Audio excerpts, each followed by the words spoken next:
It's episode 150. Woo! You know, you might think it doesn't matter. You might think that 150, child's play. Well, whatever. You might be right. I don't care because it's what it is. Hey, 150 is halfway between 100 and 200. So it's worth celebrating. 150 That is factually accurate. Yeah. Way worth celebrating 150. Let us celebrate every day and every episode. Yeah, we should. But especially this episode. Especially this episode. Just wait till 151. Whoa, that's when the party begins. You guys, if you're vintage listeners who have been listening since day one, you haven't been. The only vintage listener is Vacant.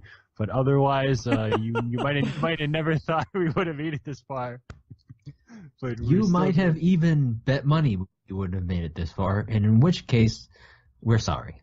Yeah, so sorry about your gambling, your Kentucky Derbies. You're a piece of shit, and I'm not, so let's go. Yeah, this is the Manga Radius Community Happy Hour, episode 150, the 150th time we're opening it, and I'm saying this, maybe not 150, because, you know, I've not been here for every episode. But anyway. It could potentially be the 100th time you said that. Could be. I mean, I've probably... Yeah, I think I've missed probably about 40 of them overall. Maybe. Potentially, yeah. Who knows? Normally, for these kind of episodes, I'll pull these facts and figures, but not today. Maybe. Hey, I got a bit of trivia. Go on. Oh, lay it on us. This is the Manga Raiders trivia. This is episode 150. Let's go. Oh, for God's sake. We start the show about 6 times already. Let's do it number 7. So, my name is Simon Better Knows Vacant. I've been around since day one. I'm a day one veteran, just so you'll know. And my virtual left is the man who debuted on episode 10, 140 of these ago, and he is the Manimal. It's the man from meals, the spaghetti lining, Cantala, whatever you want to say. I'm here, and I'm freaking here. The spaghetti lion. The spaghetti lining. Here with here. Yeah, I'm here. I'm here. This is here. That's my new name for myself, the spaghetti lining. That's definitely what I'm going to open my next album with. A song called that. Fair enough. The spaghetti lining or the spaghetti lion? Spaghetti, and then lining. So spaghetti lining. What the fuck is a lining? What's lining? Lining is the Finnish term that you use. It's like Canada. What is it? Canadian line. It's like instead of saying Canadian, you'd say like Canadian line. Like it's like French that, American. No, French Canadian. I know what you mean. It's their word for Canadians. No, lining is like you could use it at the end of anything. So if you it's a filler word. What do you call it? A possessive word? Like if you say Canadian or American, you say the kin at the end, right? Yeah. So it's like that. It's like that kind of word. A dynonym? I don't know if that's a word.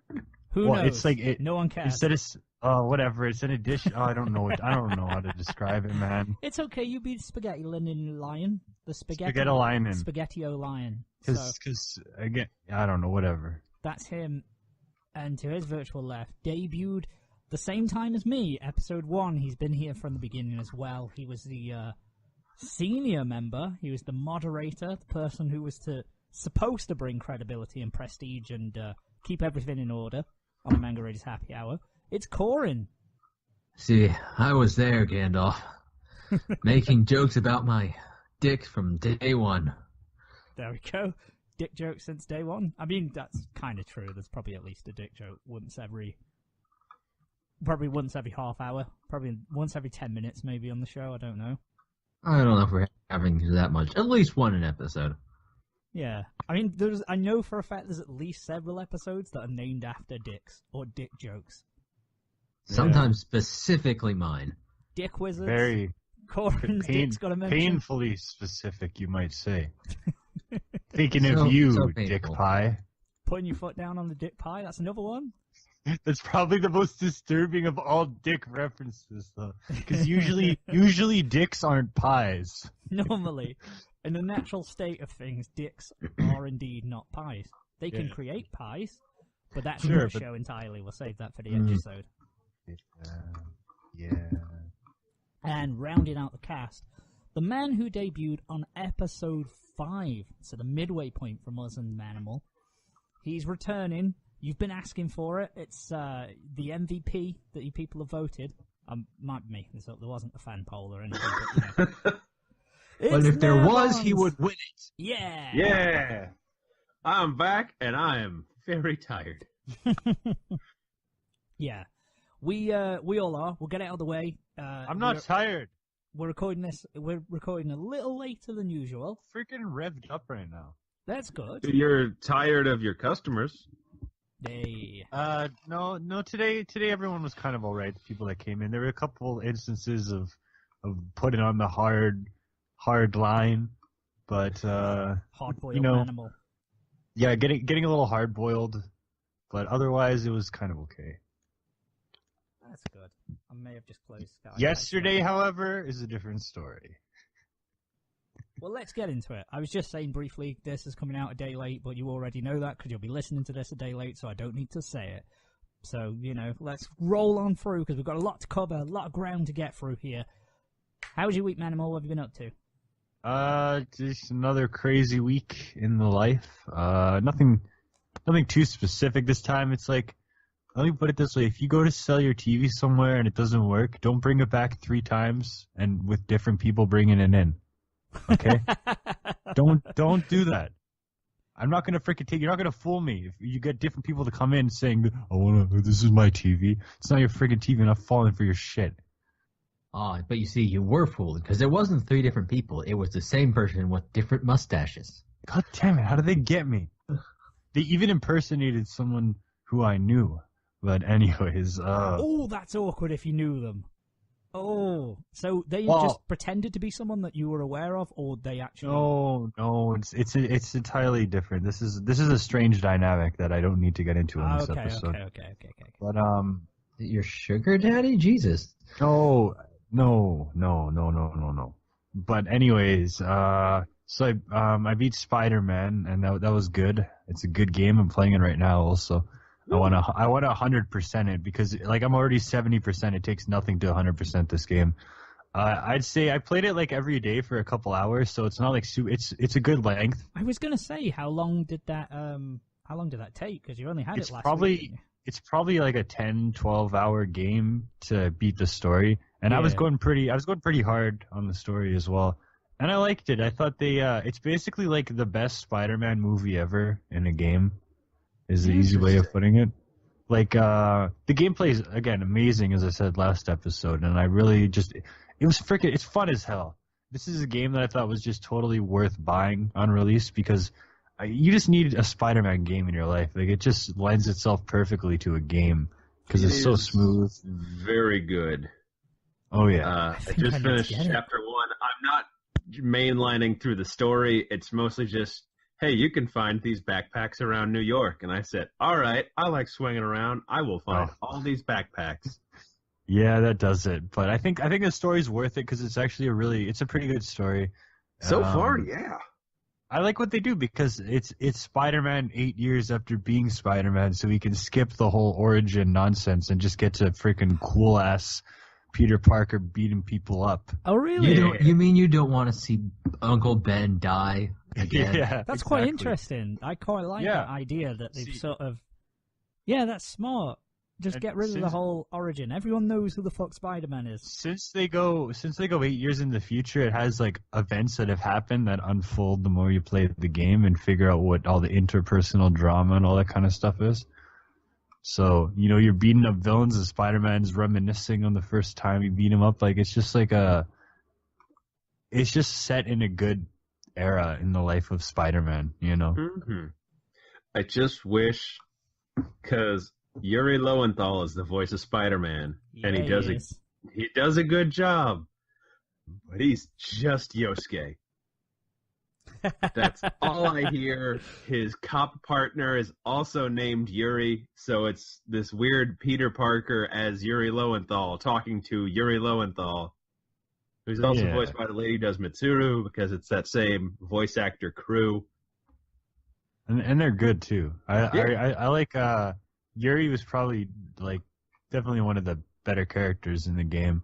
If anything, I'd say Mary Jane was kind of bland. Like she wasn't a very dynamic character in this game. Yeah, they always kind of struggle to find a thing for her, and turning her into like Lois Lane was odd. Yeah. I mean, I thought she was fine Oh, was in she like a reporter? the Toby movies, but Yes. yeah, and she's always up to things. But yeah, I don't know. It's a freaking fun game. And then I made not the best impulse buy, and I got the new Tomb Raider game, which like I like the games, but they're not worth buying at full price because like they're good games. I like the Tomb Raider games a lot, and I already enjoyed what I played of this one. But something like Spider-Man to me feels like a game like. I don't know, because I guess like it feels like something new and cool to play. But like Tomb Raider, that's a game you get on like cheap, you know? Yeah. Where you just find it somewhere and you're like, oh, cool. And then, because again, it's a good game, but it's not like, it doesn't feel like it needs to be as much as it is kind of thing. Yeah, I've heard a mixed bag of reactions for Tomb Raider. Well, I think people have a mixed bag of reactions with the reboot franchise in general. Personally, I never played the older games. So I have no attachment to them, and I just think they're pretty fun action adventure exploring puzzle games. Yeah, like if you played the Uncharted games and like those, you'll probably like the new Tomb Raider, but they're really not the same thing as the old ones. No. Yeah, and Can't if you lock compare a it to butler that, in the fridge. can't do that. But again, I never played the old ones, so I don't have any expectations. So it works. Even with the old ones, they're a pretty mixed bag. Oh, probably. Tomb Raider's goodness comes out of the fact that there's so goddamn many of them. I guess that would do it.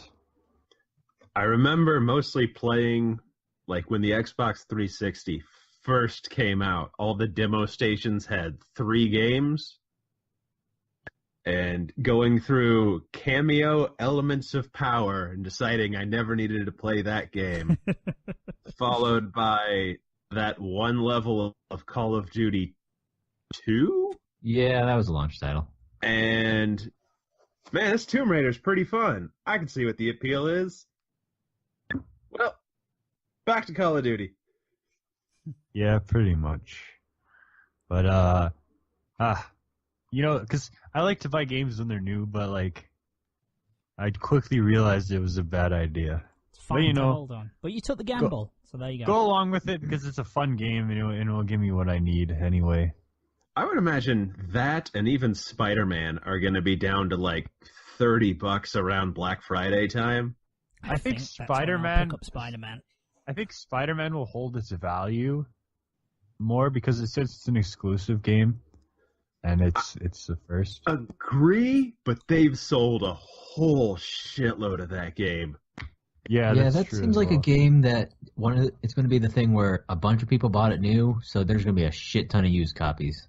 Yes. Yeah, that's reasonable as Same well. with, like, I think I saw God of War dropping down to like 30, 40, and that's one that I will pick up later. God of War is like that. We've already now I could tell since we've already got a copy of God of War and Detroit, and that pretty much tells you if we get the game and we can sell it used, then that tells you when the game is going down. You know. Holy shit, Detroit. That just passed by. There was no fanfare for that fucker. Depends who you follow on the internet. Yeah. I guess I must follow the wrong people. Well, Maybe I just maybe don't no look one at just appreciates David Cage. There's some diehard David Cagers out there. Freaking everyone, I'll go out there and appreciate that guy. He deserves to be appreciated. I don't really know why. I'm certainly a cage head. I'm a cageinator. I think there's a lot more people who probably like Detroit more for the aesthetic, I guess. I have no idea. It's don't a know. game that I've seen more people gather to point and laugh at than appreciate. Is that right? Yeah. I know my friend liked it, but I don't know. That's What all does I he know. know? That's the only Tell person me. that's the only person who I'll listen to about games. I don't really care about watching reviews and stuff like that. But Okay, time to have a little bit of a rant. Robin's Donuts, I go there because, I like them. I like Robin's Donuts, okay? Robin's is the more authentic version of Tim's because Tim's, they have the American influences and all that kind of crazy stuff going on, but they still try to keep it super Canadian. But Robin's is the true North, It's they're there for us when we, they're the beating heart, but they're kind of like low budget. So I like to go there anyway. So I went there, got the breakfast sandwich. Number one, they microwave the sandwiches. That's you know what they do at Tim's? At Tim's they make it right there. But no, she just put it in the microwave, and I was like, okay. So when you open it up, it looks like there's sperm all over it, but it's really just melted cheese. Okay. Can stop having a segue now? That was not a good image, but I ate it anyway, and it was not good. Robin's has the best donuts of all time. I will say that. Buy the donuts. I wanted to try the breakfast sandwich, and I realized it was a bad idea. Now I know that. But their donuts, Tim's donuts, are actually not good because they just ship a shit ton in frozen instead of actually making them there, So they're not very good donuts, but frickin' Robin's knows what's up. Dunkin's does not know what's up whatsoever. 0% third world Tim's. But just wanted to share an experience since I don't have a restaurant review this week. Okay, that's a restaurant rant rather than a review. Except for when me and my friends went to Boston Pizza, and one of my friends got his food before everybody else finished it, and then all of us got our food and appetizers after that. That's gonna be rough. That is poor. Yeah, that's poor service. Yeah, but that's it. That's all I gotta say. Fair enough. Coryn, what have you been up to, dude? Well, I worked a bunch, and then I had a really good weekend, and then I worked a bunch more. Now we're here. But I'll tell you about the weekend because that's interesting. Please do. So, I guess since the last time we recorded, I have started my night class. Oh yeah, Coryn's gone back to school, even though we promised a back to school episode, which is going to be next week, so it's okay. Hey, do you know what back to school? Do you know what the letters are? What? It's BTS. Get ready for the BTS episode. Oh my god, no. No. BTS, stay away. Stay away from the podcast, please. BTS, more like BS. Oh, fucking I mean, look, the BTS for us is really not going to be that interesting anyways, so it's fine. Yeah, so lay it on us. What's the BTS like? It was fine. It's a lot of information I've already seen. There's weekly quizzes. I took mine, missed a few questions, and of course we go to the next class, right? And they start with immediately, so the questions weren't meant to be trick questions. And everyone kind of groans in unison as you do. Oh, you stupid cunt, professor. That's yeah, that's what they say at college. Dickhead. I mean, they're not actually professors, so who knows? You've had my pants down. What? That's a different kind of professor experience. When someone's had you off, it's... That I was not sexy enough in college to pull off. When someone's had you off, they've had your pants down. Or if they've really had you off. You know what I mean by having you off, don't you? By the way. Well, Just translating over. Well, okay. Having someone off is like when you've done them. I'm trying to think of the non-UK version. Continue, please. Do you know when you prank someone? Like you've shown them off. You've shut them down royally. Like you've pulled the rug out from under them. I shut feel that like person there's a down. sodomy joke in here. You've had them off. If you're being off, that sounds like you're reaching climax, and that sounds like a good thing. Like, and you go, oh, he's fucking done me, this lad has. Or, he's had me right off. So if someone's had you off, you fucking had me pants down there, mate. But if they've had you really, like, they've absolutely shut you down, you need to, like, quit your job and go home and, crawl up in a fetal position. They've had your pants down and cupped your balls. That's how much they've had you off, mate. Okay. Down and cut Well, balls, at least that they know lettuce. to cup the balls a little bit. But aside from my night class, so on Saturday I was out perusing some different stores around, and I've either made a good decision or a bad decision. It was a bad decision. It's a bad decision. Yeah, Bad I'm decision. with. We're gonna go with bad decision. All right, good to know. Because there's this like local tabletop kind of store. I say local, it's down south of me for a bit, close to Brinish. Yeah. But I went in and I was looking at their used like tabletop manuals, and I happened to find a copy of Cyberpunk 2020, Okay. which is not easy to find just laying around because it wasn't exactly a well proliferated game exactly to begin with. And now that there's hype for 2077 coming out, like all the copies started disappearing. But I managed to find a copy and I bought it. Hey. Mostly just get myself hyped up, but also to read through and hey, who knows, maybe I'll do something with it. So are we looking at a potential new story, or are you just doing like a tabletop campaign? Well, maybe like a campaign. I don't, expect to like get into it, but I think it'd be fun to read and go through, because I've always kind of been fascinated with like these esoteric tabletop rules. Well, shit. Well, Steampunk, if only we cyberpunk, could it's have all all the same. played All Secret good. Hitler together. If only. If only. It's a freaking good game. I'm sure it is. But it was kind of Saturday. I bopped around a bit. And then Sunday, woke up real early, went out to the city market, which we drove by when we were in KC. Of course, it was a full swing on the weekends, so went through all the little stores and people selling stuff, and went to this really like cool like stall that had like like images of like Morocco or whatever, and they're just giant piles of spice. Yeah. It's kind of like that. I mean, not quite as extravagant looking, but yeah, big like tubs and tubs of spice. You just pour it in. And so I got a bunch of spices, and then we went ate some Mexican food at the little place there. It was like sort of a, I guess the Chipotle site setup, but it was just a little like Mexican vendor dude. That was really good. And when I went out and saw The Nun. Oh, yeah, the Conjuring, the latest Conjuring film. The latest Conjuring, which doesn't bill itself as a Conjuring film. Yes. Which I didn't realize was supposed to be a Conjuring film until like the last scene where they cut to some of the characters from the other Conjuring films. And I'm like, is this supposed to be a Conjuring film? It's a shit. At least you've seen The Conjuring to recognize them.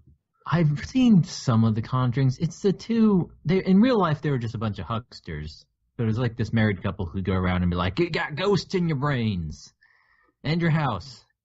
Pay us money." I was going to say, normally they're haunting a house. Imagine if They're ghosts haunted they're your mostly brain. famous for really hyping up the Amityville house.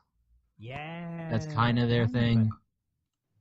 Amityville horror and all that kind of stuff. Yeah, and I knew the Conjuring films were roughly about them.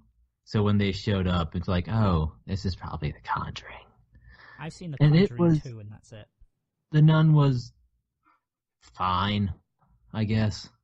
Stop hitting on the nun. She's religious. You know how The Nun's like advertising with nothing but a bunch of cheap jump scares? Yeah. That's what the movie was. I knew it, because it's a Conjuring film. Yeah. That's I mean, all they are. there's like the only really good one was, so there's this. It's towards the end of the movie. I'm going to spoil it because it's the fucking nun. Yeah.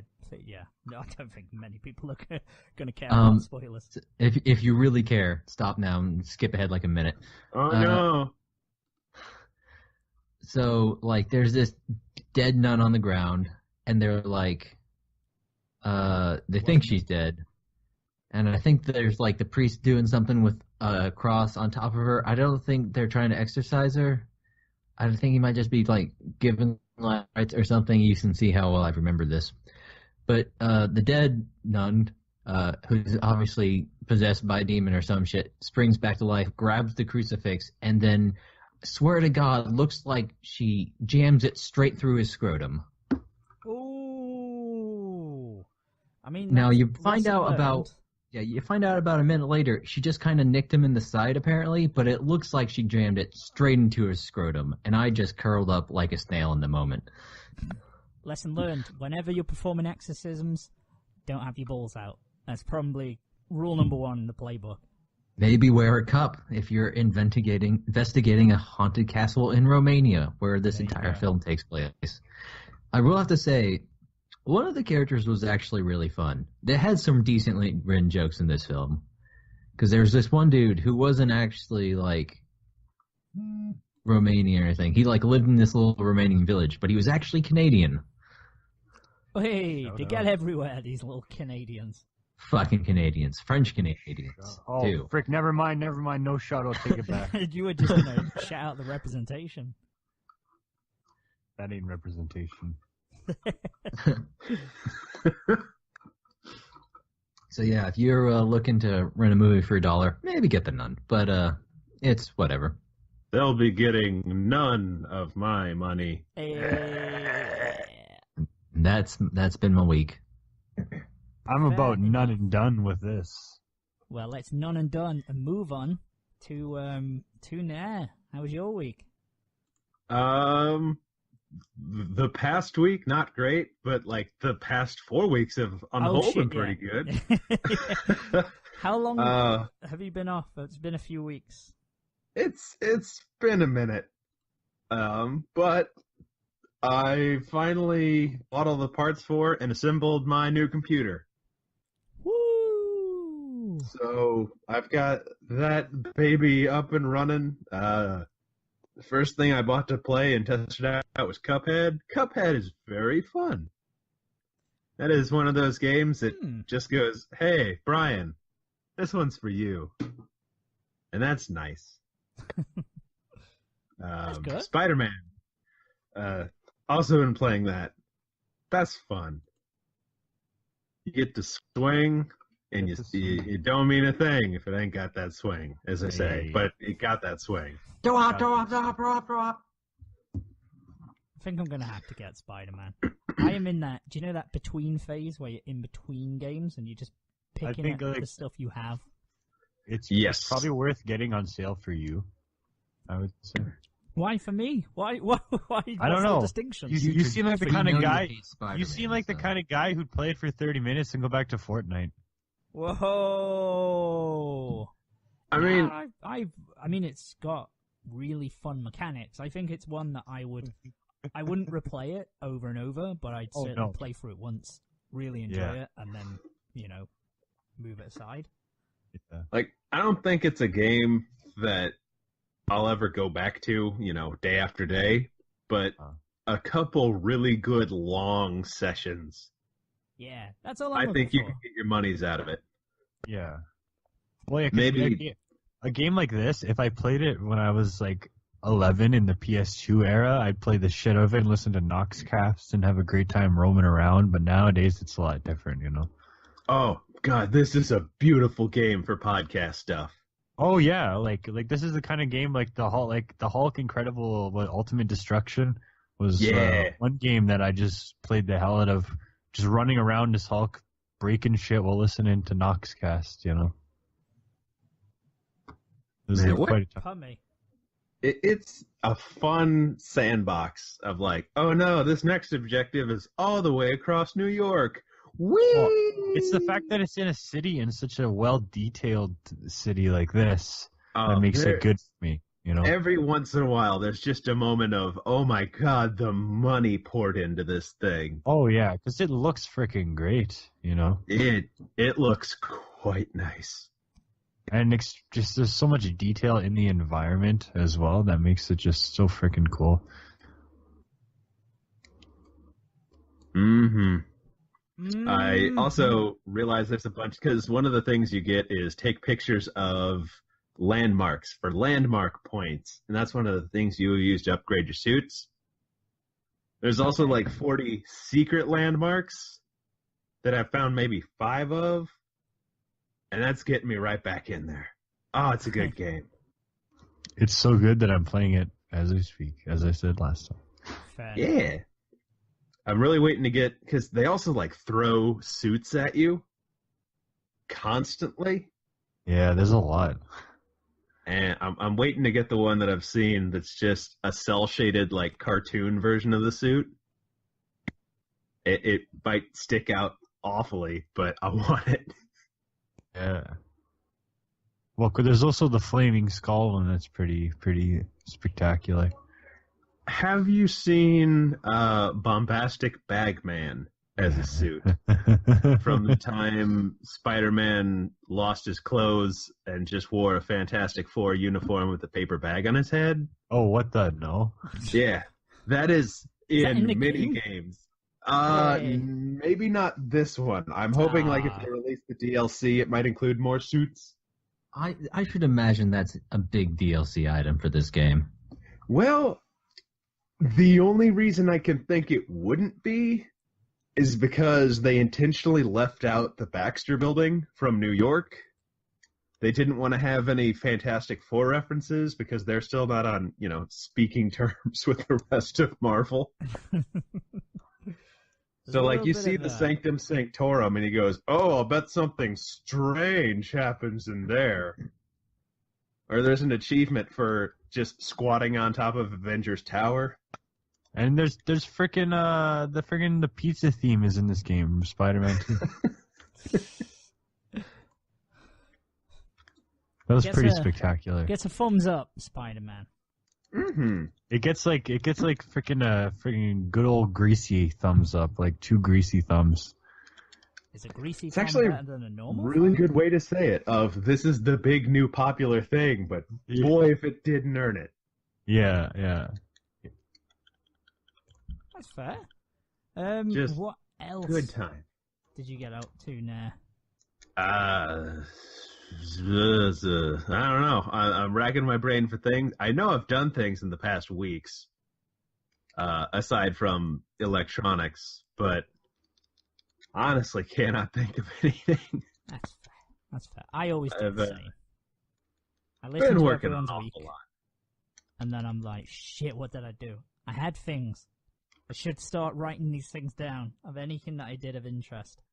I did subject my wife. I said, "Hey, there's a movie that informed a large part of my sense of humor, and I want you to watch it with me. It's very important you get all these dumb references." And fortunately, she also laughed quite a bit at Kung Pao Enter the Fist. Okay. It's been about 5 years since I've seen that. Boy, it holds up. I'm gonna have to say I'm very sorry, but I've never heard of it before. Oh my goodness. I remember. I'll send you a Oh, DVD. Yeah. I'll have to see if I can track it down. Maybe it's on Netflix. Maybe it's on Now TV. I don't know. I don't think it's on Netflix. Maybe UK. I don't know. You guys get special stuff all the time. They're constantly stepping up their game. But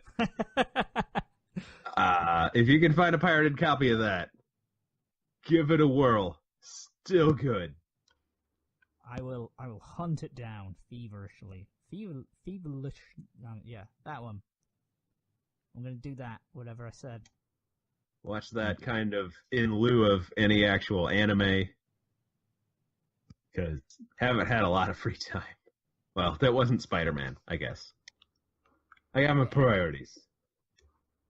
Who wants to watch anime nowadays? Anime is so last century. Yeah, that's just for kids. Just for these kids nowadays, that is. Kids don't know the good shows. Kids don't know what's what. But, yeah, fair enough. And I guess I'll move on to my week real quickly then. Yeah, I've pretty much lost everything of interest that I was going to say. I don't know.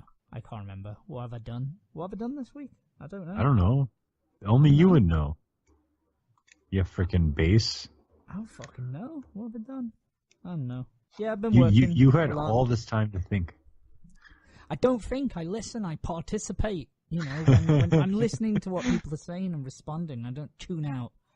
I have been other than working a shit ton, watched a lot of wrestling, caught up on a lot of wrestling. The Mae Young Classic started, which is the women's tournament, and by God, it's good. Zaya Brookside's in there, and I've got to represent my homegirl, because she's on the wrestling show that my friend promotes and that, so I've got to meet her. She's a lovely lady, you know, in all respects, so, you know, she's a good girl. Can't wait for her match. She's going to get killed because she's against Io Shirai, so, you know, they got to push the Japanese lady. I'm not saying that because I'm an anime fan, but, you know, that's just a fact of life. That's what happens. But that's some good shit, so I'm watching that.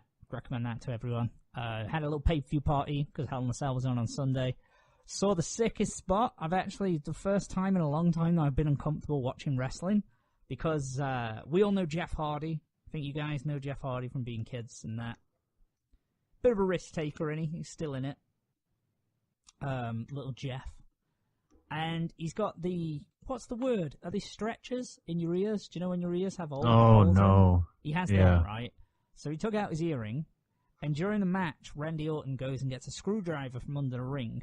He puts it through that hole, and then he twists and pulls at it to the point that you genuinely thought, because Jeff Hardy's mental enough to have gone, just rip my earlobe, because I'm sure, like, at one point I was convinced, I was like, he's actually going to pull his ear, like, he's going to rip his ear, like, because he's a mental bastard, Jeff Hardy, and he would agree to that, or it would be his idea. And it's the first time I've been physically uncomfortable watching. I was like, whoa! I was like, somehow it probably doesn't hurt as much as it looks, but by God, that's horrible. It is a disturbing image, which was good. I like it. It's all good. Other than that, we're a bit late recording. I should probably just mention why. Because we were watching a movie, speaking of Netflix.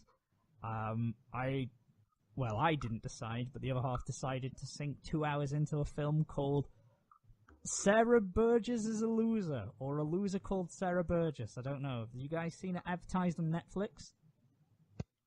No. Okay, good. No. Good. Stay away. It's got Bob from it. The main character is Bob from Stranger Things. It was like, oh my God, Bob's got a role. She's alive. She's still there. So here's the plot of the movie. Spoilers for Sarah Burgess is a Loser, everyone. It is one of the worst fucking films I've seen in recent memory. Maybe for many years. It is so incompetent. So here's the plot. She is the unattractive, uncool, smart kid in school. It's so one-dimensional, the characters, and so cliched. Whatever, you know, even that I'm not too bothered about. But so she's this unattractive, smart girl. She's a nerd. She's in school. And then there's the popular blonde girl who is a bit of a dickhead, you know. She's like, losers hang around with losers. If you're ugly, you're a loser. That kind of girl. Who's all about the looks and all that kind of shit. A guy comes over to her who's a handsome lad, but he hangs around with ugly people, which means he's got to be a loser. He asks for a number, so she jokingly gives him the nerd Sarah Burgess number to him. So now he thinks he's texting the hot girl when he's actually texting the ugly girl, and then she's carrying on because she's in need of human contact and falls in love with him, and he falls in love with her personality. So she's basically catfishing this guy, and that's the plot. So she's like, oh, I need the help, the pretty girl, to win him over, and the pretty girl goes, I need help to become a nice person and get good grades. So they work together to iron out each other's flaws. Nice and simple premise, innit? And you've seen it done in a ton of films. We've seen it happen. But it does... That part, I'm like, okay, whatever. But here's my issue with the damn film. So that's a very simple premise for a teen, high school, comedy, drama kind of style thing.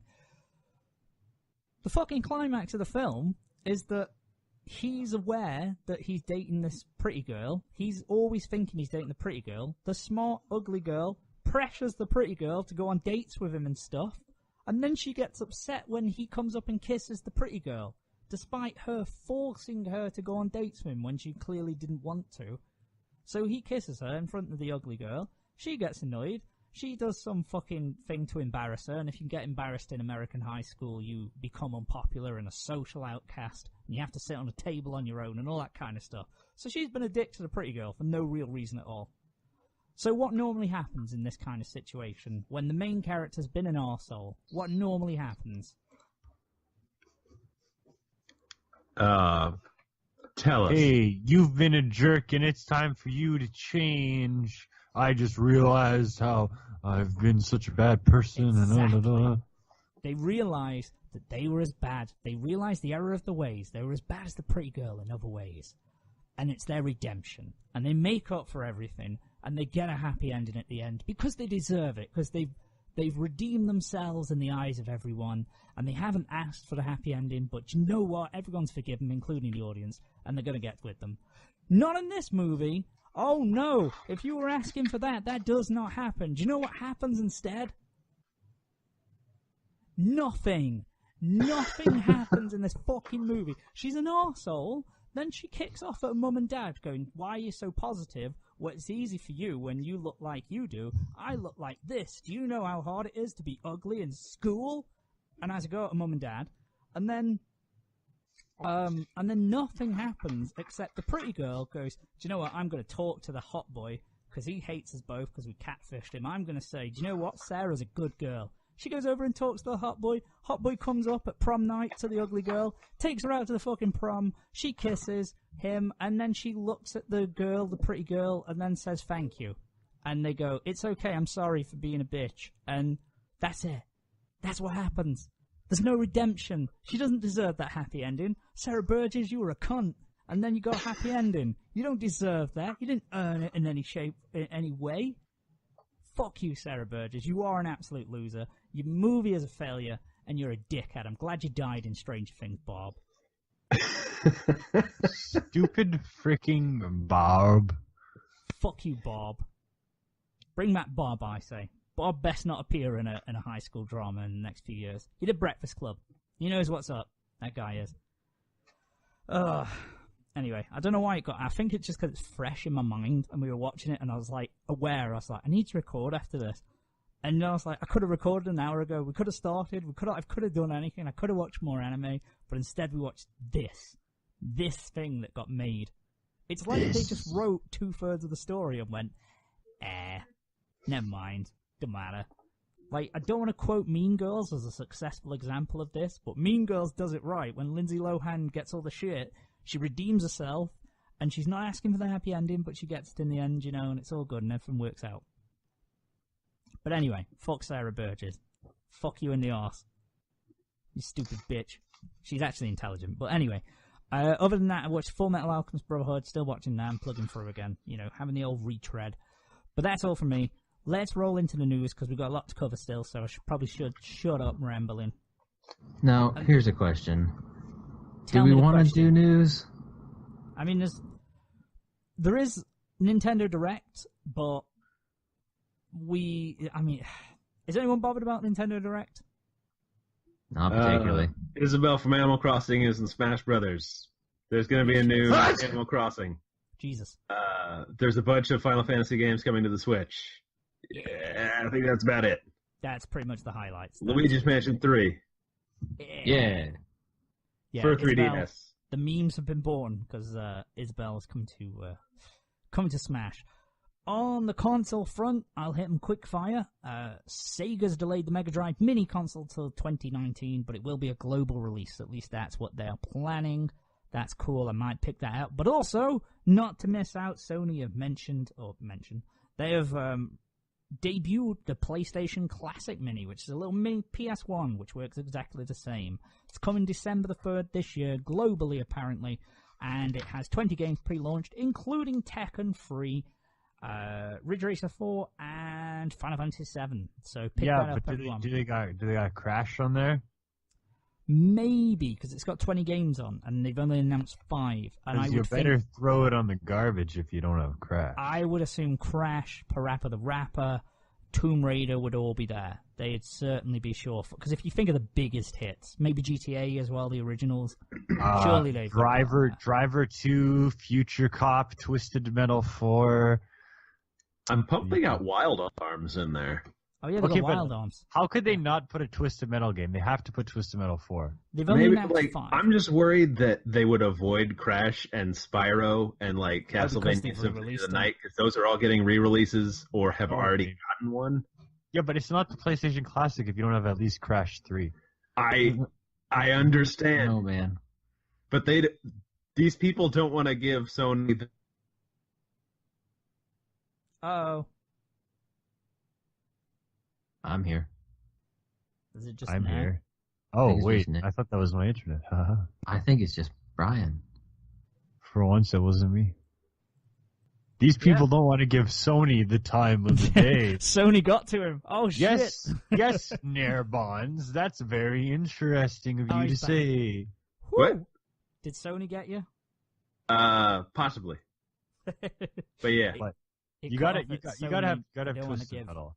Gotta have Twisted Metal. I mean, I would have figured they'd have Ape Escape on there, but the controller doesn't have a or the analog sticks. Wait, what? True. Yeah. No, it's the original PlayStation 1 remotes. Who wants to even look at those stupid things? Never mind, play with them again. That's all I had on the PS1. I never had the DualShock. They're garbage. Anytime shut I the had fuck to up use about them was them, man. very unfortunate. Well, your life's Yeah. unfortunate. I So love if they them have ones. like the first Resident Evil on there, it probably won't be the director's cut that supports analog. If Metal Gear Solid is on there, you're going to get made fun of for not having analog sticks on your controller. How do you play any game on the PS1 without analog sticks? Like every other game you played before analog sticks came about, man.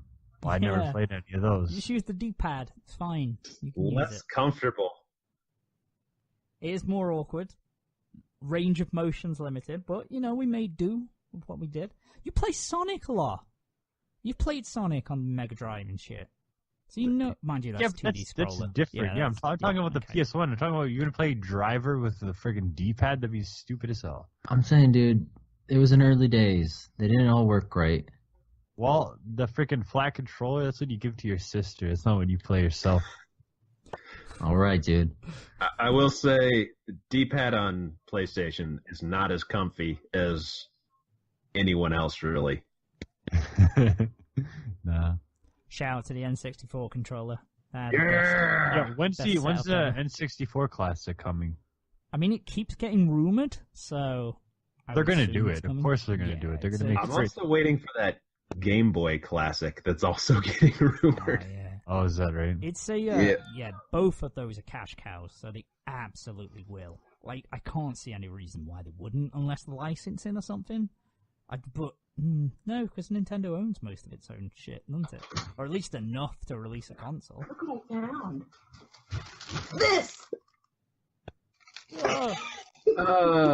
Okay, thank you, wife, for showing me the things we pulled out of the shower drain. Yeah. It's a lot of hair and soap. You That hope was- that soap. Hey, is Yeah, some of I that know. my hair? Honestly, probably. Hell yeah. Hey, piece of Manimal made it has remained with you. Not It anymore. will soon grow into a Manimal clone. I mean, look, there's enough hair in there. It could have had a human weight inside. Yeah, Ugh. that shit just Ugh. accumulates. You have quite long hair as well, Manimal. Anyone with long hair, fuck me, clean drain out every day. You need to pull that shit out. Yeah, get it out Incredible. Yeah. So there's that shit, and then just to touch on Netflix, because we'll be talking about Netflix. They're announcing an Avatar Last Airbender series. It's going to be live action. Didn't they learn their lesson?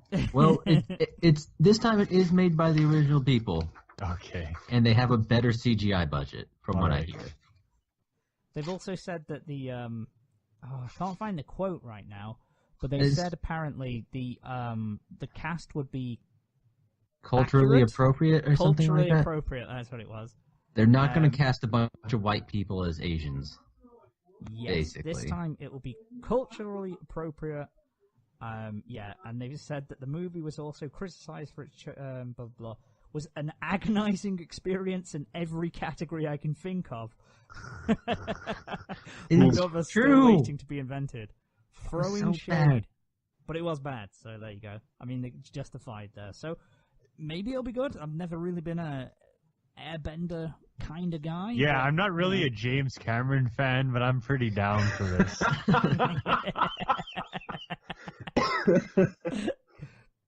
Yeah, that was an agonizing experience. Yeah, freaking! I can't wait till friggin' 2050 when I get to see the next one of those. Can't you wait for Avatar 5? Yeah, The story that needs telling? Oh, what a joke. And a bad one, too. Speaking of jokes, there was a headline, but I'm not going to go into it. Russian officials claim link between anime and child suicide. So Russia being Russia. Sounds about right. I mean, to be fair, some of the shows that we've had to review for this, for the seasons and stuff, they have driven me to suicidal thoughts. So I can see it. I can totally see it. You know, I don't know why. I don't know why they've used Angels of Death as the thumbnail, like the title image for this as well. You know, who knows?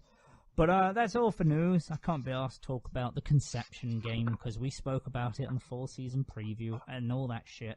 So let's run through rapid fire. Wait. There is no news theme. That was the news. Gotta have a news outro instead. Let's run through quick fire, the summer season first impressions. First impressions? Not first impressions, it's recap. Episode 9 impressions. Remember, I what think did you watch? this series could still be good. It's episode 9. We still don't really know how this series will flesh itself out to be at this point, but it might be good. Okay. I didn't And watch did you watch anything. Why would I have watched anything? Oh, yeah, that's true. Nairbons, what did you watch? Disenchanted, the new Matt Groening show. It's not Hey. great. I It's okay. was And giving it that's- an A, and then it went to an R. Yeah. enough. Yeah. I'll very quickly recap what I've watched, because I know Coryn's the only person who's pretty much watching stuff. I watched My Hero Academia and caught up the couple episodes that I'd missed. And yeah, the hero licensing exam's over, and yeah, it was fun. It was a nice little fun detour. That's all from me. Coryn, what did you watch? I watched Attack on Titan. There's a really, really, really big one now. It's not just a really, really big one. I watched Chia School Road, which I feel like there's still characters in the intro we haven't fucking been introduced yet, and there's one more episode left. Well, get ready for an ensemble cast. Oh, that was Hina Matsuri. Yeah, that's true. Cells at Work was kind of disturbing. The person whose body it is had fucking heat stroke. It was really kind of Ugh. dark. And then Planet With is really, really good. Fair enough. That is your summer season recap, everyone. Thank you for listening. We'll be back on that next week. You know, be a bit more in-depth with that. So, the main topic of today. For those who didn't know, we've harped on about it enough. There was a Bleach live-action movie. It's finally been released. It's been done. It's been released. We've all watched it, I assume. I still haven't seen the Full Metal Alchemist movie. Okay. Fair enough. Well, I'm spoilers looking there. forward to Sorry. hearing what you guys have to say. Spoilers for the Bleach Netflix movie, or well, live action Netflix, whatever. Yep. Billed as a Netflix original, so we're going to treat it as such. Shall we go around and give an out of 10 impression, just real quick? Okay, yeah, that's fine. I guess, yeah, I'll go. I will give it a... I'm going to say a solid 7. 7, yeah, 7. Manimal? What? Out of 10. 8. Really? Wait, what are you talking about? I literally just got back. I just took a piss. The Bleach live action movie. Oh, we're talking about Bleach now. Yes. Oh, okay. So no, is your piss an 8 out of 10? yeah, well, I came back and you said 7 out of 10. You asked me. I thought it was going to be some kind of joke. I didn't realize you guys didn't realize. But anyway, I would. Yeah, it was about 8 out of 10, by the way. Yeah, the Okay. Bleach movie. I watched it. You guys made me watch a freaking movie, so good job. Yes, we did. And I'm on Vacant side. It's a solid 7 out of 10. Yeah. No, the Bleach movie. It was okay. I didn't think it was bad. It was probably like 6.5 out of 10 to 6 out of 10. It wasn't terrible. Like I read enough of Bleach to know everything that happened in this, and it seemed like they were faithful enough to a degree. Yeah. And the costumes and stuff, they looked okay. They didn't look too bad. We're just proud that you sat down for an entire I know. 200 minutes or whatever it was. I kept messaging you guys. I was like, "You're making me watch this." Long. That was a lot longer than I thought. But Oh, well, here's the thing. It goes by a lightning pacing, but the final battle is like anime length, and it just goes on and on and on and on and on. You know?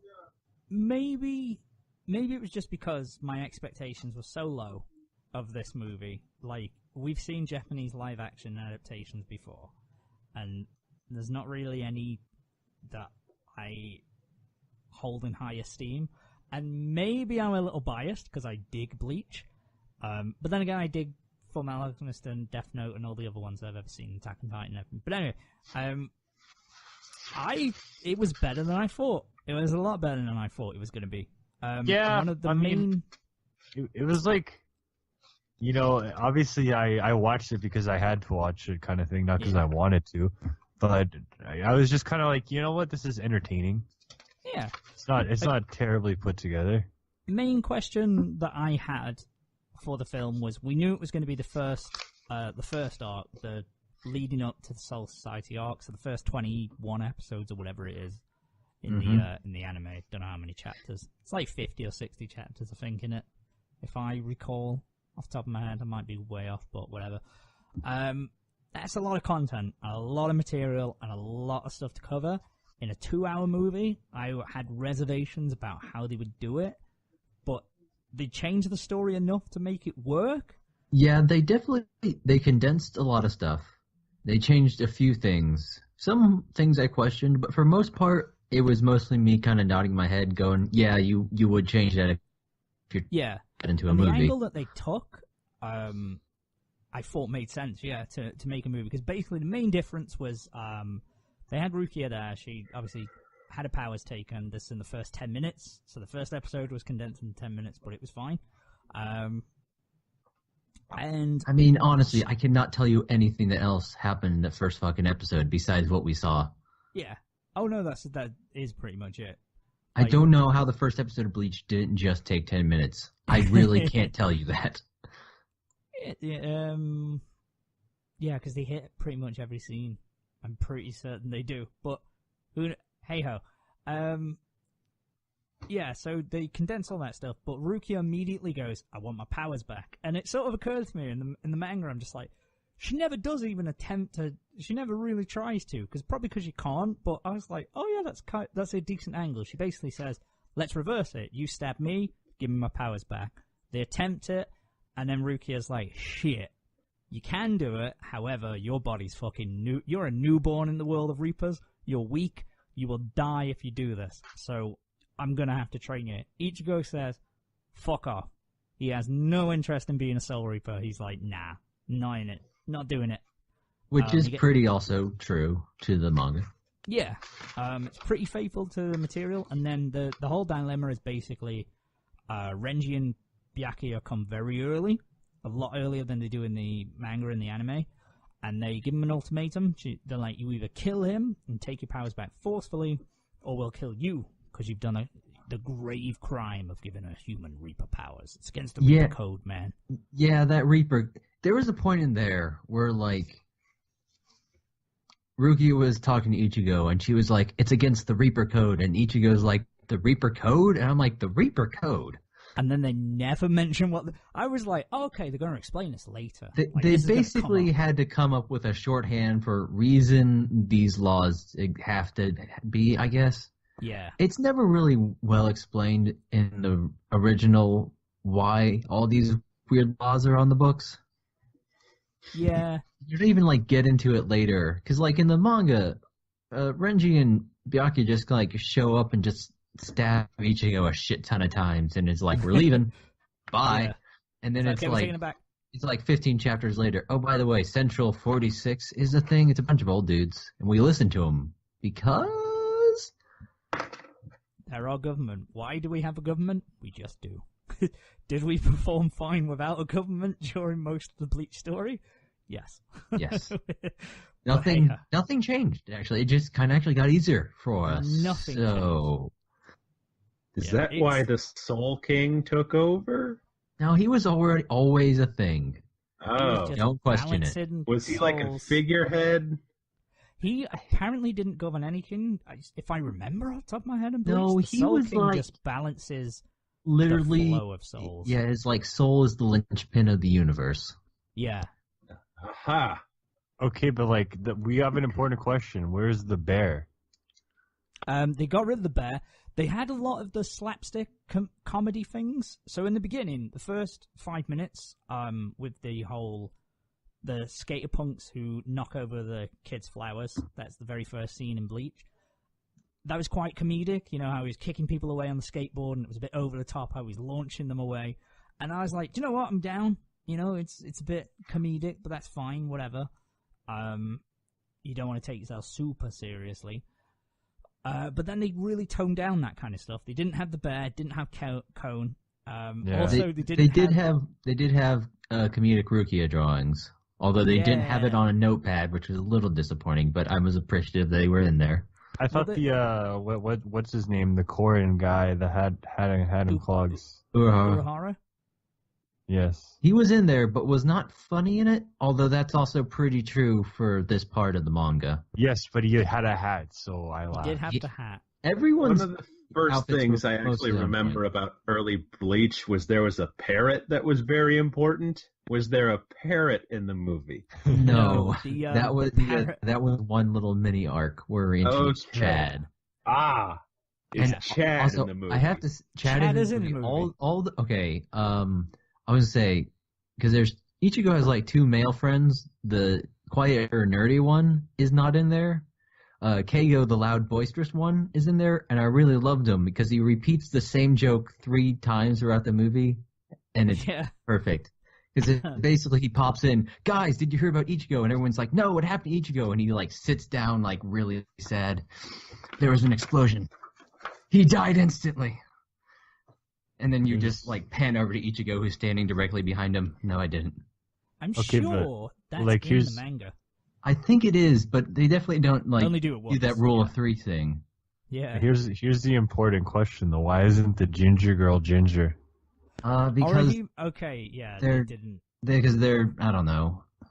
If Ichigo Ichigo's- is if he's still ginger, you know. Yeah, but Ichigo's got to be. Ichigo has to be. They also make like They a can't point make about him his not. hair being weird and orange. Yeah, they have like the title card where they're Because like hair orange. So that's the thing that was a bit jarring to it because they had to put it in real life. It had to be grounded in realism. So like Yuzu and Karin, they were just 2 twins, little girls. Yeah, but the They problem didn't is have a they're blonde not one. twins. Anyways, And and they dressed them exactly the same, except one was taller, which was very annoying to tell the difference between them if only one was on screen because they had the Yuzu same had- haircut, the same outfits. Yuzu had her hair sort of curled a little bit at the ends. And think that's they the only both way I did. could tell them before. Did they manage to fit in Karate Girl and Aggressive Lesbian? Yeah, aggressive the lesbian Karate Girl's was in missing, there. but Karate Girl wasn't. Hey, Girl I really like didn't- Tatsuki. She was in there. She wasn't like she wasn't the person she is. much of a character, but she was in there. So the main difference, they obviously had to trim the fat a lot. So we didn't get the development arcs of Orihime. We didn't get the development with her brother. We didn't get the development arc with Chad. We got the the hollow bait that Uryu throws down. Yeah, he but shows then up that just ends. it does what's his name? Kingfisher in. Yeah. So that still takes place, but it's not like the same level of stuff. I think when I was watching it, I was like, surprised by how much I enjoyed it. Cause, as I say, going in, I think a lot of this is my expectations were just rock bottom. Like, I had no hopes for this movie. And Which when is I interesting, because I had higher hopes coming into it, and we still ended up with the same score. Yeah, that's kind of, I guess, because I enjoyed it a lot more than I thought. I don't think by any stretch of the imagination it's an 8 or a 9 out of 10. No. 7, it's a solid movie. It's well paced. The action scenes are good. You know, it feels kind of like Bleach, for lack of a better way of putting it. Yeah, It was with Ishida. That was one of the weird changes, though. He's like, I knew from out of town. I came here because I felt your spiritual pressure, which was not needed in the film. Because the whole point was, Ichigo is a bit of a bit dumb. Like, not dumb, but he was just like, he never noticed him there. He's not the most aware. He's not super intelligent. It is kind of the joke that nobody's ever noticed Ishida before he becomes part of the plot. Yeah. So it kind of makes sense.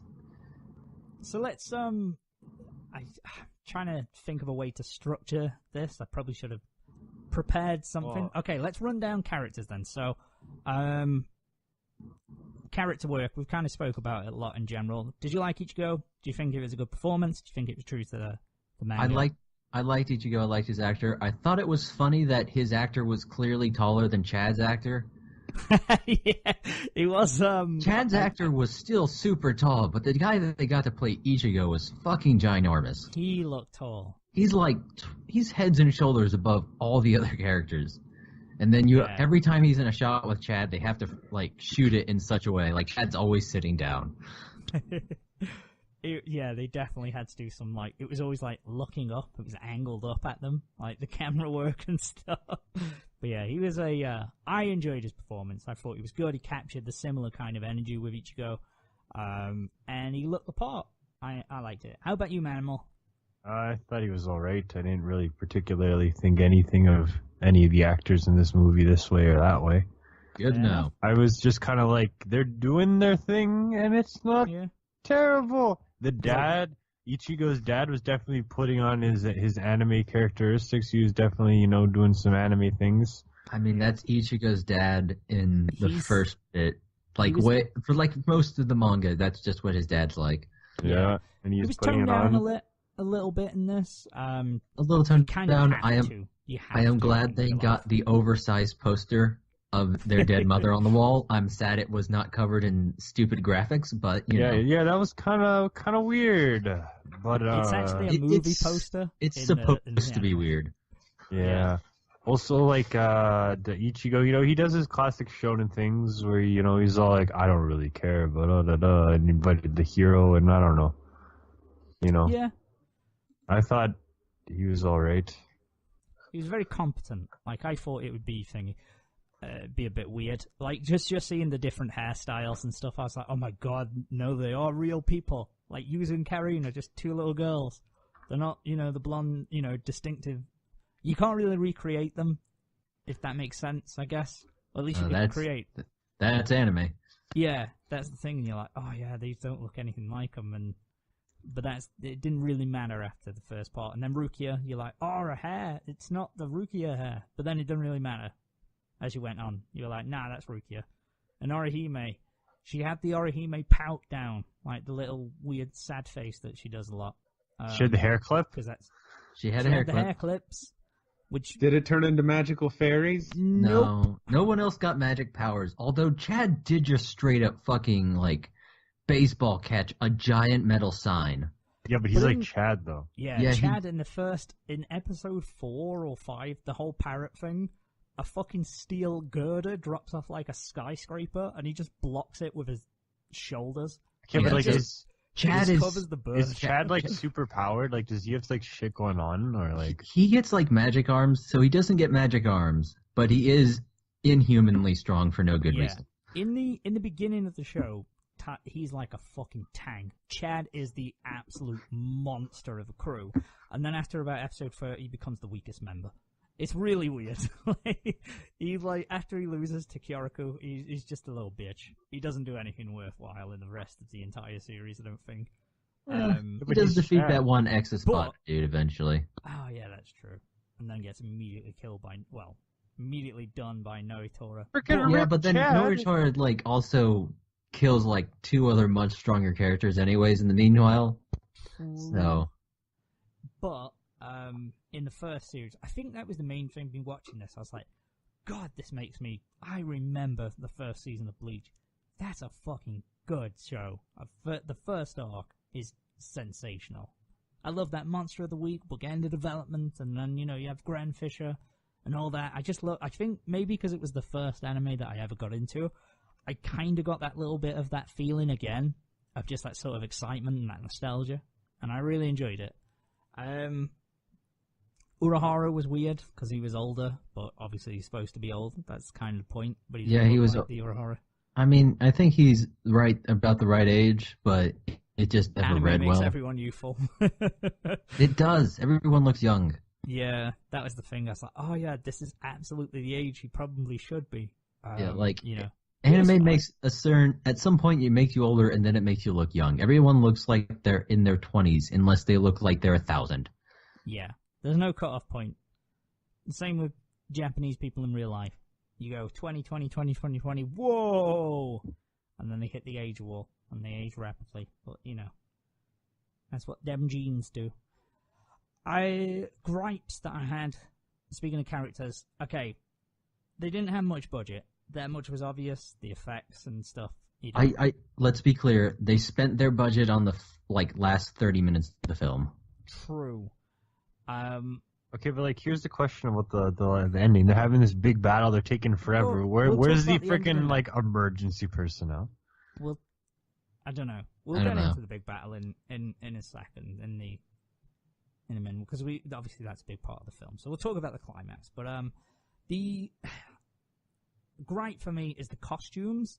They were all accurate, but they look cheap. They look like cosplay. A lot of them did. I was like, ugh. The robes. Byakuya looked terrible. Yeah, the. I thought the Renji didn't look too bad.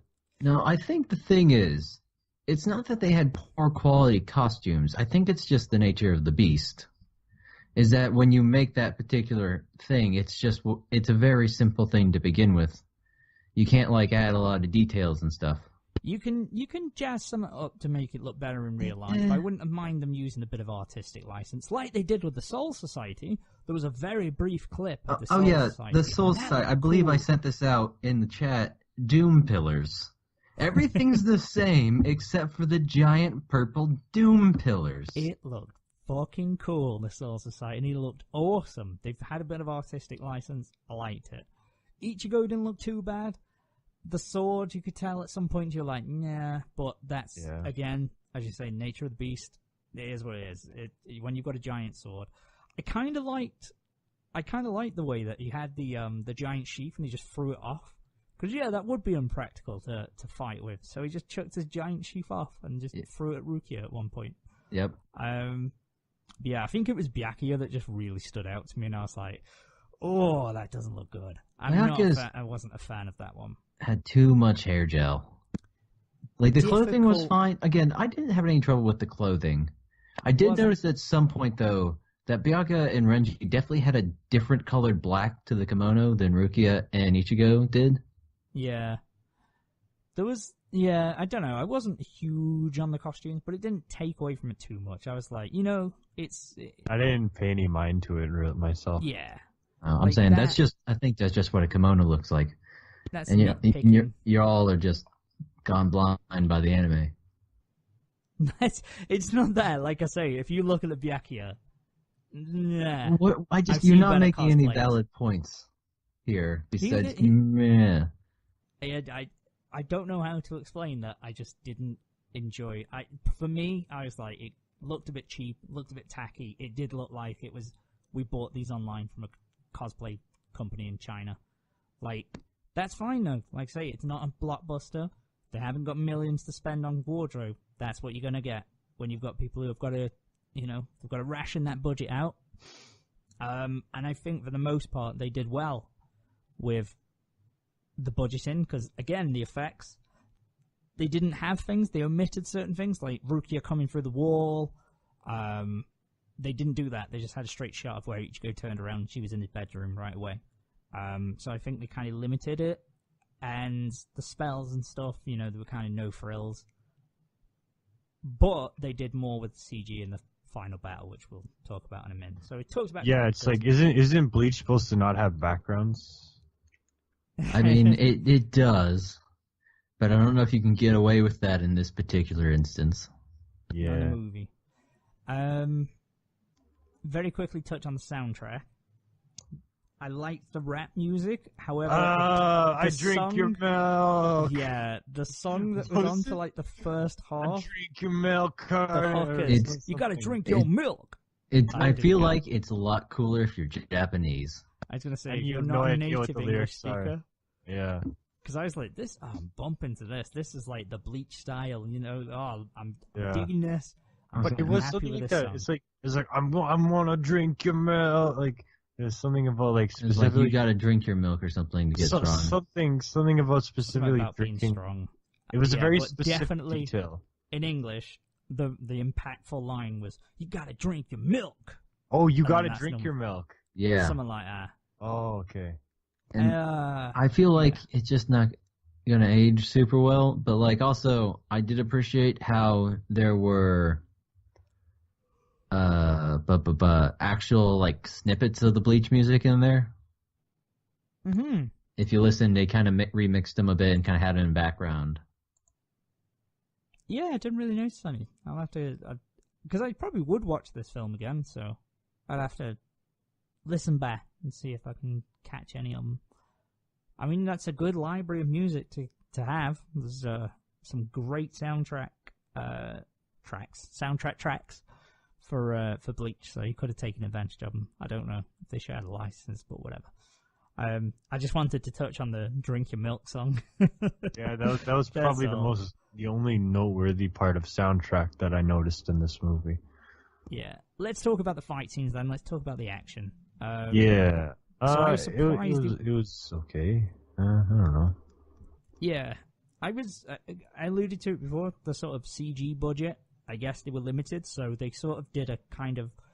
It reminded me of like House of Flying Daggers sort of style of fight. Do you know what I mean? It's a very kung fu movie. Yeah, and I liked it. No, I think it worked. I'll say it did work. I liked it, but it was very much. This is a there's people on strings, you know. It became very apparent, and they loved the trick of speeding up the animation. Speed up the animation to make things look quick, you know, that kind of thing. They were using pretty cost-effective tricks. CG was simplistic. Renji's Zabimaru wasn't a huge fan of. But again, these are limitations with the budget. I don't think they could have really done a better job. They did. It's passable. It's serviceable. It's fine. It's not an Avengers movie with billions of dollars poured into it. So if you compare it to the anime, what do they do in the anime? Do they just clash swords, yell at each other while they're clashing swords, and then 5 minutes later they move around a little bit? So it's not entirely different.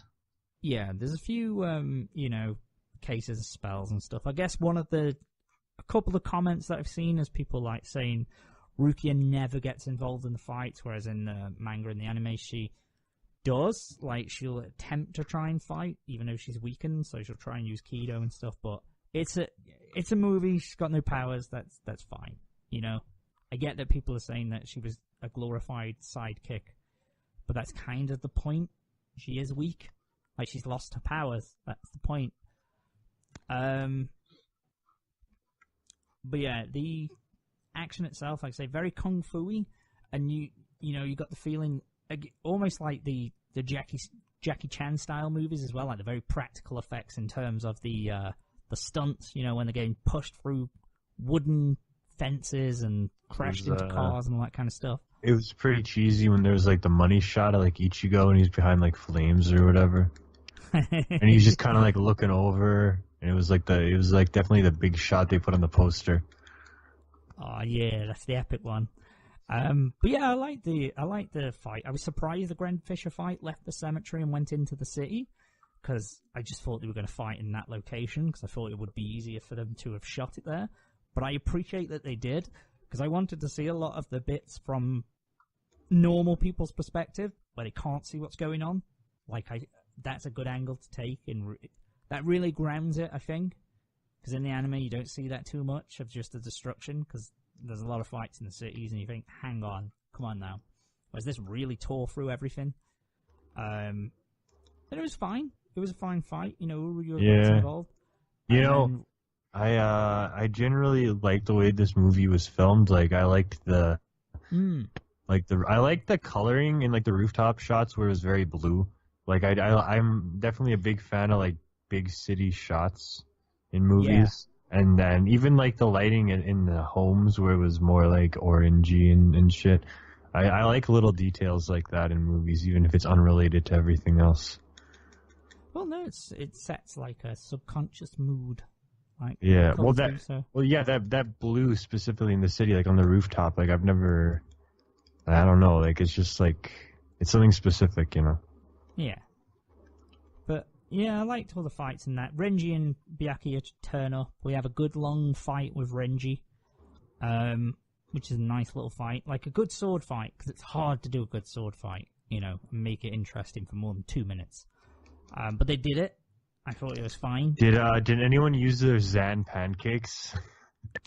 Yes, yeah. both of them did. Oh, I didn't even know. Well, that's what the swords are. Wait, what? Is that what they are? Is that what the Zan pancake is? Yeah. What do you think they were? I thought it was like a special power where they'd be like, I'm unleashing my Zan pancake. I mean, you do unleash your Zanpakuto. Okay, you must be thinking of bonkies. Yeah, what's the bonker bonk? What's the bonkers? Yeah. There's no bonkers. When your Zan pancake gets real big, you pull a bonky. Okay, that makes sense to me. Is a bonky when the Zan pancake gets even bigger, turns like a Zan waffle? Yeah. Is a waffle bigger than a pancake? Not necessarily. Or thicker. It's very subjective. So if you Zan, it should be a Zan pancake to a pancake stack, I guess? The bonky. Yeah, I don't know. That's probably a way to put it. The banky. I mean, sometimes you'll get like strudel, other times you'll get like waffles. Yeah, you know, it's really depends on the bonky. Right.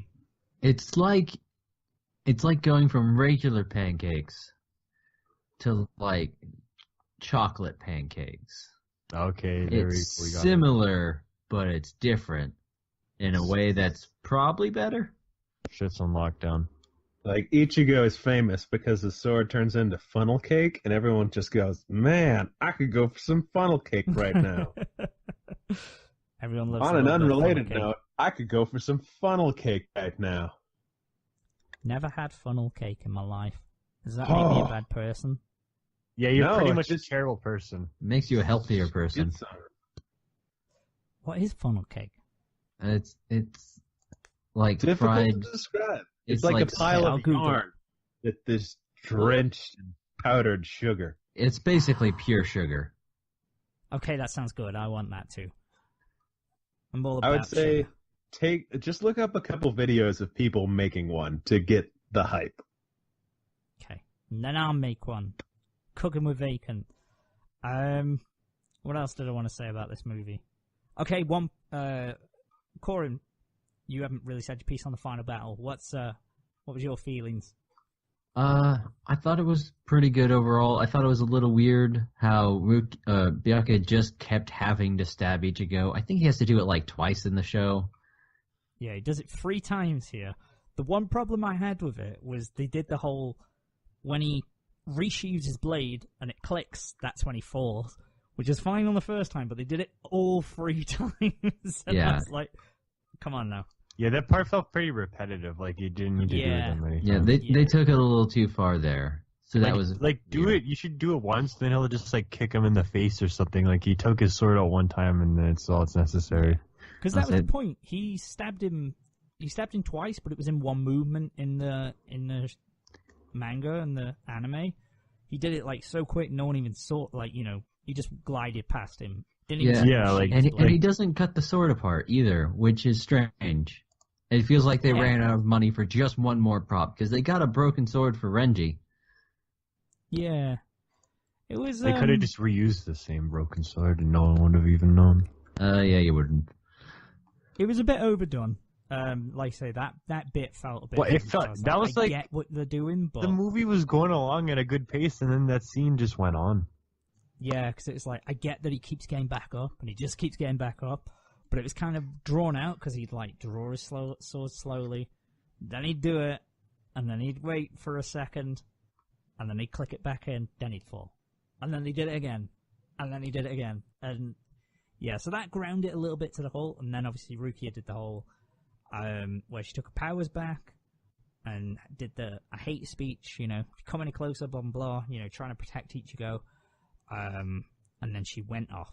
And Ichigo woke up and he feels better about himself because Rukia saved him. And the movie kind of just ends there. I thought it might have ended. I thought there was going to be an extra scene where Ichigo goes to Urahara, like it was just going to end there because of potential for a second film, because I'm assuming they're eyeing a second film. You assume. I mean, it's still open. They did make a little difference in that Rukia does get her powers back, and Ichigo has basically forgotten about her too. I mean, he kind of does. He learns pretty back. So there's still, like, potential to work it in there. If they feel like they can make, you know, more money doing it. I don't think there's any reason to make another one of these. I didn't say there was a reason. I just said they might. I know. But, yeah. For me personally, I mean, this, because it's not a big budget, like, movie, and it felt more like a TV series, I would be very happy. Okay, but wait. With a live-action TV series, like, in the style that they've done. If they only made one movie, what would the point of the movie be? Like, at the end of the movie, I was just kind of like, what was accomplished here? Yeah, like he went through all this stuff. You know, he did all these things. Then if he just forgets about it, nothing changed in the world. Yeah. You know? Well, he got the fuck kicked out of him for nothing. Yeah, like, literally... Who healed him? Yeah, and literally nothing changed in the world. So, like, what was accomplished at the end of this movie? He's just kind of like, well, that was crazy. He's a better person because of it now. He's a nicer person, ready to help out others. Yeah, and like... he gave Orihime the go-to-bed eyes at the end. Yeah. He wanted to fuck that girl. Get in there! What... Get the fuck in there! Ichigo's right in that bitch! He's right in there! Up. Getting in up I-35, and that I-35 is her absolute clunge. But one plot hole that I thought was annoying. Absolute clunge. You're just